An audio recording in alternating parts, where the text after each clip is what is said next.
Hello everyone, this is Sakshi Vishnoi and welcome to magnet brains, एक ऐसा channel जहां पर आपको मिलते हैं 4 to 12th क्लास तक के सारे सब्जेक्ट्स के वीडियोस बिल्कुल free of cost. So students, अब हम क्या पढ़ने वाले हैं? अब हम पढ़ेंगे डायरेक्ट मेथड, हमारी Karl Pearson's coefficient of correlation का डायरेक्ट मेथड। ठीक है, तो स्टूडेंट्स डायरेक्ट मेथड हमने इसके पहले भी पढ़ा है ना। डायरेक्ट मेथड में हम क्या देखते हैं कि यहाँ पर हमें कोई भी डिविएशंस कैलकुलेट करने की नीड नहीं होती है। हम डायरेक्टली जो अपना एक्स और वाई की वैल्यूज होती है उनकी हेल्प से जो भी हमारा आंसर होता है वो फाइंड आउट कर लेते हैं, राइट। तो डायरेक्ट मेथड में जैसे हम अभी तक पढ़ते हैं वैसे ही यहाँ पर भी देखेंगे कि यहाँ पर हमें कोई भी डिविएशंस को कैलकुलेट करने की नीड नहीं होगी। हम डायरेक्टली किसकी हेल्प से फाइंड आउट कर लेंगे अपना कोरिलेशन? जो एक्स और वाई की वैल्यूज हैं उनके कुछ स्क्वायर्स निकाल के, उनके रूट्स निकाल के, उनका किसी किसी से मल्टीप्लिकेशन करके हमारा जो कोरिलेशन है वो फाइंड आउट कर लेंगे। ओके, अब देखते हैं इसका फॉर्मूला। हो सकता है फॉर्मूला देख के आप लोग बोलो ये क्या फॉर्मूला है इतना बड़ा सा, लेकिन घबराना नहीं है, फॉर्मूला बड़ा सा भले ही हो लेकिन है इजी। ओके, आप लोगों की जो कैलकुलेशन होगी वो भी इजी ही होगी। और स्टूडेंट्स, हम लोग ये इसलिए पढ़ रहे हैं क्योंकि अगर बाय चांस कभी आपसे स्पेसिफिक क्वेश्चन बोल दिया जाए कि आप Karl Pearson's coefficient of correlation find out कीजिए विथ डायरेक्ट मेथड या फिर विथ शॉर्टकट मेथड, तो अगर स्पेसिफिकली आपको बोल दिया जाए तो आप लोगों को पता होना चाहिए कि ऐसे फाइंड आउट करते हैं।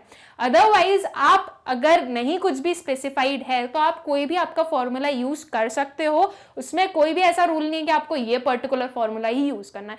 अभी हम अपनी चारों मेथड्स पढ़ लेंगे, आपको पता चल जाएगा कि कौन सी पर्टिकुलर मेथड सबसे इजी है, तो आप उसका जो फॉर्मूला है वो अच्छे से याद कर सकते हो। याद तो आपको सभी अच्छे से करना है, लेकिन एक पर्टिकुलर मेथड को आप बहुत अच्छे से सीख सकते हो, ताकि अगर आपसे कोई भी स्पेसिफिकली नहीं बोला गया है कि आपको इस पर्टिकुलर फॉर्मूला से आपका जो कैलकुलेशन है वो कैरी करना है, तो आप लोग आपके अकॉर्डिंग आपको जो भी सबसे बेस्ट मेथड लगता हो आप उससे आपका कोएफिशिएंट फाइंड आउट कर सकते हैं। ओके, तो चलिए देखते हैं स्टूडेंट्स हमारे डायरेक्ट मेथड का फॉर्मूला। ये कुछ फॉर्मूला है हमारे डायरेक्ट मेथड का। ठीक है, क्या है हमारा? n sigma x y minus sigma x into sigma y divided by under root n sigma x square minus sigma x the whole square multiplied by ये जो इसका है इसका y बना दो। Okay, n sigma Y square minus sigma Y the whole square. ठीक है, अब देखो ये सारे जो टर्म्स हैं उनका मतलब क्या है? n क्या हो गया? n हो गया हमारा number of observations. I hope कि ये चीज तो मुझे नंबर ऑफ ऑब्जर्वेशंस तो बताने की आप लोगों को नीड नहीं होगी, ये आपको पता होगा। एक्स वाई क्या है स्टूडेंट? सिग्मा एक्स वाई क्या है? तो सिग्मा एक्स वाई है एक्स और वाई की जो वैल्यूज है उनका मल्टीप्लीकेशन, उनके प्रोडक्ट का सम। ठीक है, तो वो कितना आ गया? वो आ गया हमारा sigma x y minus sigma x multiplied by sigma y. जो आपके पास में एक्स और वाई की इंडिविजुअल वैल्यूज हैं उन सब का एडिशन हमें करना है, तो वो क्या आ जाएगा? वो आ जाएगा हमारा सिग्मा एक्स, और सारी वाई की वैल्यूज का हम एडिशन करेंगे तो हमारे पास में आ जाएगा सिग्मा वाई। दोनों का प्रोडक्ट हमें लिखना है। ठीक है, फिर डिनोमिनेटर में आए तो डिनोमिनेटर में क्या है? Under root n sigma x square.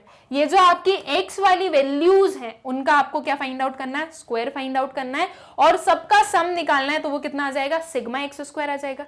इसमें मल्टीप्लाई करना है किसका? n का। ठीक है, n is what? Number of observations. ठीक है, minus sigma x the whole square. जो आपने x का, सिंपल x का जो सम अप निकाला है उसका होल स्क्वायर। ठीक है, मतलब कि आप सिग्मा एक्स जो आपने सिंपल वाला बिना स्क्वायर वाले एक्स का जो आपने सम अप निकाला है उसे यहाँ पे लिखना और फिर उसका स्क्वायर आ जाएगा। अब इसके साथ में मल्टीप्लाई क्या करना है? ये जहां जहां पर x है वहां पर y कर दीजिए। ठीक है, दो वेरिएबल्स हैं तो x और y है, ये x जहां जहां पर है वहां पे y कर दीजिए। तो ये क्या आ गया? Under root n sigma Y square minus एक sigma Y the whole square. Okay, इस पर्टिकुलर फॉर्मूले को सॉल्व करके हमें क्या मिलेगा? हमें मिलेगा coefficient of correlation that is r। ठीक, अब मुझे ऐसा लग रहा है कि ये फॉर्मूला देख कर ही, इसे बिना सॉल्व किए, ये फॉर्मूला देख कर ही बहुत सारे स्टूडेंट्स ने सोच लिया होगा कि ये तो हमें करना ही नहीं है, ये सिर्फ हम इसलिए पढ़ रहे हैं ताकि अगर बाय चांस स्पेसिफिकली हमसे क्वेश्चन में पूछ लिया जाए तो हम आंसर कर दें। बाकी हमें ये फॉर्मूला यूज करने ही नहीं, इतना बड़ा फॉर्मूला है, इधर उधर याद करते करते कहीं ना कहीं कुछ ना कुछ मिक्सअप हो सकता है। तो स्टूडेंट्स मैंने आप लोगों को एक बात बताई है, फॉर्मूला याद कैसे किया जाता है? फॉर्मूला याद किया जाता है ज्यादा से ज्यादा क्वेश्चंस को प्रैक्टिस करके। अगर आप इसे मग अप करने की कोशिश करोगे तो आप लोगों को ये अच्छे से याद नहीं होगा, आप कुछ इधर उधर मिक्सअप कर सकते हो। तो आपको क्या करना है, ज्यादा से ज्यादा क्वेश्चंस प्रैक्टिस करने हैं ताकि आपके जो फॉर्मूला है ना वो खुद अपने आप आपके माइंड में बैठ जाए। और जब प्रैक्टिस कर करके आपको फॉर्मूलेज याद होते हैं तो उन्हें भूलना बहुत मुश्किल हो जाता है, और हमें भूलना तो है ही नहीं, वही तो हम चाहते हैं कि हम भूले ना जो हम याद कर रहे हैं, राइट। तो आपको क्या करना है, आपको ज्यादा क्वेश्चंस को प्रैक्टिस करना है, ठीक है। अब देखते हैं स्टूडेंट्स, हम एक प्रैक्टिकल इसे सॉल्व करते हैं। ये जो हमारे पास में डेटा गिवन है इसे हम सॉल्व करेंगे अपने डायरेक्ट मेथड से। इट मींस जो हमने अभी अपना फॉर्मूला पढ़ा है उससे, ठीक है। क्या गिवन है हमें, calculate the coefficient of correlation from the following data bye direct method. ये एक्चुअल नहीं आएगा, वो सिर्फ डायरेक्ट मेथड आएगा, ओके। सो ये x गिवन है, ये y गिवन है, इन दोनों में हमें क्या फाइंड आउट करना है, इन दोनों में हमें फाइंड आउट करना है कि इनके बीच में कितना कोरिलेशन है, ठीक है। डायरेक्ट मेथड से फाइंड आउट करना है तो उसमें जो जो रिक्वायरमेंट है वो हम फाइंड आउट कर लें। क्या चाहिए स्टूडेंट्स हमें, देखो हम इसके फॉर्मूले में अगर पहले जाके देख लें तो हमें क्या चाहिए, एक तो हमें चाहिए सिग्मा एक्स वाई, ठीक है, ये चाहिए, एन तो हमें मिल ही जाएगा, फिर सिग्मा एक्स चाहिए और सिग्मा वाई चाहिए। तीन कैलकुलेशंस हो गई। और देखते हैं सिग्मा एक्स स्क्वायर, ये हो गई हमारी फोर्थ कैलकुलेशन, और ये है हमारी sigma Y square fifth calculation. हमें 5 कैलकुलेशन करनी है, ठीक है। तो ये जो x और y का सिग्मा है, ये x और y तो ऑलरेडी क्वेश्चन में गिवन है, हमें सिर्फ उनका सम अप करना है, तो ये तो बहुत छोटा सा काम है। उसके बाद में x और y का मल्टीप्लाई करके उसका सम अप निकालना है, और x का स्क्वायर करना है और y का स्क्वायर करना है, ठीक है। तो पहले हम पूरी अपनी कैलकुलेशंस कराते हैं, उसके बाद में हम इसका आंसर देख लेंगे कि हमें कैसे सॉल्व करना है और कैसे क्या आंसर आया हमारा। तो हमें चाहिए x सिग्मा x, राइट, ये x है, इन सबको ऐड कर दीजिए। ये जो सारी वैल्यूज है इन्हें जब हमने ऐड किया तो हमारे पास में टोटल आया sigma x is equals to 147, okay. अब जैसे हमने x का पूरा सम अप निकाला है उसी वे में हमने क्या किया, हमने y का भी पूरा सम अप निकाल लिया, ठीक है। ये जो y है इन सबको भी हमने क्या कर दिया, ऐड कर दिया, तो क्या आया हमारा सिग्मा y आ गया, दैट इज 84, ठीक है। ये जो y सीरीज है स्टूडेंट्स ये दोनों के लिए है, इसे सिर्फ ये वाले इस वाले के लिए नहीं मानना, ये y स्क्वायर और y दोनों y सीरीज के अंडर ही आ रहे हैं, ओके। फिर हमें स्क्वायर फाइंड आउट करना है, राइट। तो अब मैं पहले x का स्क्वायर फाइंड आउट कर लूं, फिर y का स्क्वायर फाइंड आउट कर लेंगे। सो स्क्वायर बहुत सिंपल होता है ना, जो आपका नंबर है उसका डबल मल्टीप्लीकेशन। अब ये जो सारे नंबर्स हैं काफी बड़े हैं, लेकिन मैंने ये आप लोगों को बोला है कि देखो जो आपके स्क्वायर्स है ना वो याद कर लो, बिकॉज जो ये स्क्वायर्स हैं, जो स्क्वायर रूट्स हैं, वो आपको बहुत ज्यादा काम आते हैं। अब आप लोगों ने नहीं किए, right, I don't think so कि आप लोगों ने याद किए होंगे। अगर कर लिए तो बहुत अच्छी बात है, अगर नहीं किए तो आप क्या करोगे, अब इन्हें मल्टीप्लाई करते बैठो। जिसने कर लिया ऑलरेडी वो आपसे फास्ट है, उसने अपना जो क्वेश्चन है वो सॉल्व कर भी चुका होगा। लेकिन अब आप लोगों ने स्क्वायर्स याद नहीं किए तो इनके में क्या करो, मल्टीप्लीकेशन करते रहो। 12 इंटू 12 कितना आएगा, 144। 15 इंटू 15 कितना होगा, 225। 18 इंटू 18 कितना होगा, 324। 21 इंटू 21 कितना होगा, 441। 24 इंटू 24 कितना होगा, 576। 27 इंटू 27 कितना होगा, 729। एंड 30 इंटू 30 कितना हो गया, 900, ठीक है। ये एक्स स्क्वायर की जो एक एक पर्टिकुलर वैल्यूज है वो फाइंड आउट हो गई। अब हमें चाहिए सिग्मा एक्स स्क्वायर। तो सिग्मा एक्स स्क्वायर कैसे मिलेगा, इन सबको हमें ऐड करके। तो ये कितना आया, ये आया हमारा 3339, ओके। जो आपका टोटल सिग्मा एक्स स्क्वायर है वही आया। अब जैसे हमने एक्स स्क्वायर फाइंड आउट किया वैसे हम अपना वाई स्क्वायर भी फाइंड आउट कर लेते हैं, ओके। सो वाई स्क्वायर क्या आएगा, 6 इंटू 6 कितना हुआ, 36। 8 इंटू 8 कितना हुआ, 64। 10 इंटू 10 कितना हुआ, 100। 12 इंटू 12 हुआ हमारा 144। 14 इंटू 14 हुआ हमारा 196। 16 इंटू 16 हुआ 256। 18 इंटू 18 कितना हुआ, 324। ये सारे जो है ये हमारे वाई स्क्वायर की वैल्यूज आ गई। हमें नीड है सिग्मा वाई स्क्वायर की, तो हम क्या करेंगे, इन सारी वैल्यूज को ऐड कर देंगे। तो आपके पास में क्या आ जाएगा, आपके पास में आ जाएगा सिग्मा वाई स्क्वायर जो कि कितना आ गया, 1120। सिग्मा एक्स स्क्वायर मिल गया, सिग्मा वाई स्क्वायर मिल गया, सिग्मा एक्स मिल गया, सिग्मा वाई मिल गया। 4 कैलकुलेशंस हो गई। हमने काउंट किया था कि हमें 5 कैलकुलेशंस चाहिए, ठीक है। 4 कैलकुलेशंस हो गई और बहुत इजी कैलकुलेशंस थी वो, राइट। अब जो 5th वाली कैलकुलेशन है वो भी हम कर लें। वो क्या है? वो हमें चाहिए सिग्मा एक्स वाई। तो इसके लिए हमें क्या करना पड़ेगा? इसके लिए ये जो y वाला डेटा है, मतलब y वाली जो वैल्यूज हैं और जो x वाली वैल्यूज हैं, इन दोनों का मल्टीप्लिकेशन करेंगे तो हमें क्या मिलेगा? तो हमें मिलेगा xy, ठीक है। तो अब हम इसका क्या फाइंड आउट कर लें? xy फाइंड आउट कर लें। सो 12 इंटू 6 ये कितना आ गया? 72। आई होप सो कि आप लोगों को 12 का टेबल तो एटलीस्ट आता होगा। 12 बहुत ही कॉमन है यार, 12 तक तो हमने बहुत बचपन में भी सीखा था कि क्या क्या हमारे टेबल्स होते हैं, राइट। फिर 15 इंटू 8 कितना हुआ? 120। 18 इंटू 10 कितना हुआ? 180। 21 इंटू 12 हुआ हमारा 252। 24 इंटू 14 हुआ हमारा 336। 27 इंटू 16 हुआ 432 एंड 30 इंटू 18 कितना हुआ? 450। ये सारी जो वैल्यूज हैं वो इंडिविजुअली हमने किसकी फाइंड आउट की? एक्स वाई की। हमें चाहिए सिग्मा एक्स वाई, तो हम क्या करेंगे? इन सबको ऐड कर देंगे। जब आपने इन सारी वैल्यूज को ऐड किया स्टूडेंट्स, तो आपके पास में कितनी क्या आंसर आया? आपके पास में आंसर आया है 1932, ठीक है। यह हमारी 5th कैलकुलेशन भी हो गई। हमने स्टार्टिंग में अभी हम काउंट कर आए थे कि हमें 5 कैलकुलेशंस करनी है, हमने 5 कैलकुलेशंस कर ली। ओके, इजी था ना? वो बस जो फॉर्मूला है वो दिखने के लिए कॉम्प्लेक्स है, अदरवाइज वो इजी ही है। और ये देखो, ये उसका प्रूफ कि हमने इजीली फाइंड आउट कर ली एक एक वैल्यू को। अब इसमें हमें एक n भी चाहिए, तो n भी हम काउंट कर लेते हैं कितना होने वाला है, राइट। n हम काउंट ही करते हैं। सो 1 2 3 4 5 6 7 7 होगा हमारा n, ठीक है। n मिल गया, सिग्मा x मिल गया, सिग्मा y मिल गया, sigma x square sigma Y square मिल गया एंड हमारा सिग्मा एक्स वाई भी हमें मिल गया। सारी वैल्यूज जो जो रिक्वायर्ड है वो हमने फाइंड आउट कर ली। अब हम क्या करेंगे? अब हम उसे पुट करेंगे अपने फॉर्मूला में और हमारा जो कोएफिशिएंट ऑफ कोरिलेशन है वो फाइंड आउट करेंगे, ठीक है। और देखेंगे कि क्या आंसर आने वाला है हमारा। तो ये हमारा फॉर्मूला था स्टूडेंट्स, इसमें हम अपनी सारी वैल्यूज को पुट करें।